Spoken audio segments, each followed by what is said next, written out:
this is an appropriate place to talk about Harry Edwards. From what I know, he was probably the greatest of the English spiritual healers. An incredible man. I never met him, but I've been to the sanctuary, what he called the sanctuary, which still exists in Guildford, in England, where he practiced for many years. And he got incredible results. Not always, but very often. And I've heard so many stories how people would come to him crippled and leave in perfect condition. One of the healers there now told me when he was a boy, he lived there. He said there used to be a whole room where people had left behind their crutches and wheelchairs and so forth. An extraordinary man. He wrote some extraordinary books, which are themselves, just to read them is very high energy. And there are tapes that he has made, which are also very high energy. So healing was obviously his major cantillatory activity, although I'm sure, so he was in a state of cantillation most, if not all, of his life. Extraordinary, extraordinary man. Extraordinary man. One of my most memorable experiences was once being on an overnight or all-day ferry going from Halifax, Nova Scotia, down to Bar Harbor in Maine. And I had like a little cabin, and it was very, very rough, very rough. And when I had a meal, I was the only person in this large dining room.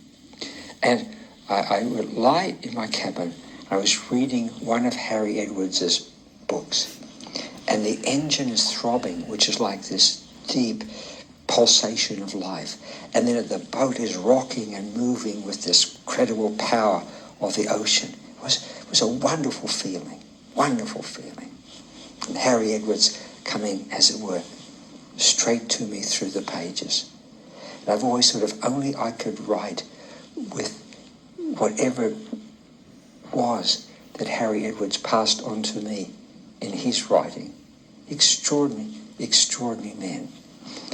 And somewhere he writes, he talks about the spiritualization of life.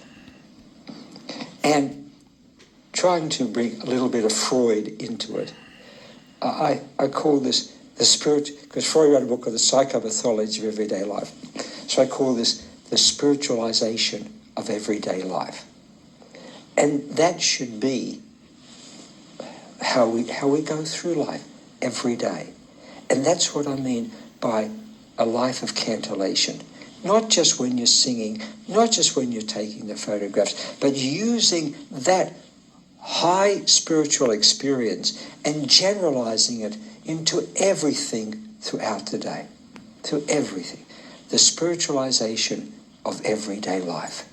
And therefore to recognize there is, shall we say, what the American Indians called, in our language, the Great Spirit. To recognize that we all are spirit, that everyone is spirit, that everyone in his or her own way and its own way is the Great Spirit. And then to live our lives accordingly. So another way of talking about cantillation, life is a song of love for the love, is to say the spiritualization of our everyday lives, of everything we do. Recognizing that there is this Great Spirit and that everything we do, as I'm led to believe, is guided by our spirit guides. As it were, directed, if that is the word, by what is called the Great Spirit.